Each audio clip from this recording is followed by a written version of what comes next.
Hi, Martin here from Align Chiropractic, and in today's video what I want to talk about is a question that we really commonly get asked in our practice from people who are involved in high intensity training. So commonly people who do CrossFit, people who do F45, people who are at the gym, they're doing resistance training but they're ramping up the number of repetitions. A lot of research shows that it's a great way of getting fit.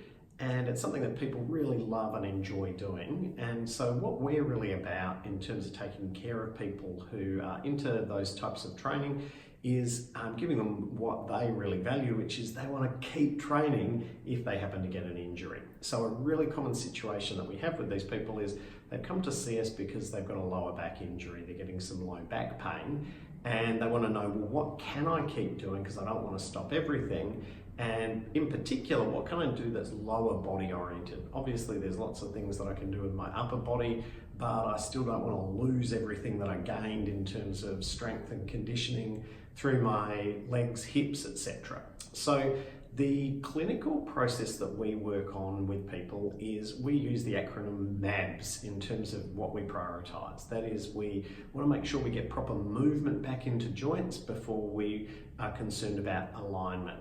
You can't really change alignment until you have proper movement. And again, before we deal with balance, we need to have proper movement alignment. And before we can even really think about stability, we need to address those other issues. So while a lot of people want to talk about stability as something that they want to have, the key to effectively building stability is actually to prioritize movement first. Same thing in terms of exercising your lower body. So when you've got a lower back that's painful, that's not working well, and the joints aren't moving the way they should, we want to reduce particular movements. And the number one movement that we get people to reduce when they're having issues and they do any form of training is lower back flexion. So flexion is where you're tipping forward, like would happen if you were doing a deadlift, you were doing a kettlebell swing, you were doing any sort of squat variation. They involve some form of low back flexion. So we want to reduce that or take that out altogether. So when you're talking to your trainer, the type of exercises that we suggest that you do that you can include for most people who are having low back issues are lunge variations, and your trainer will have a bunch of different ones: front lunges, rear lunges, weighted lunges, front rack lunges. There's endless variations there.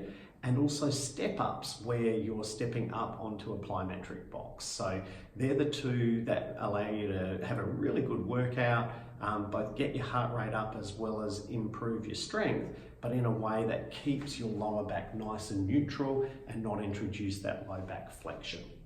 So then when people get further down the process of recovery from an injury, that's where we'd start to reintroduce some flexion movements, but again, we're going to prioritize movement before we start adding load. So we're going to start people back doing something like an air squat before they're going to start doing a heavy back squat. And certainly probably the last exercise that we tend to add back in for people who have lower back issues are deadlifts, where you're picking things up off the ground, because that's the movement where you have the most low back flexion.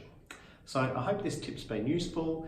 If you're having troubles with your back but you want to keep training, make sure to give us a call, and we'll be able to help you hit your goals, both in training as well as get you back on track doing the things that you love to do.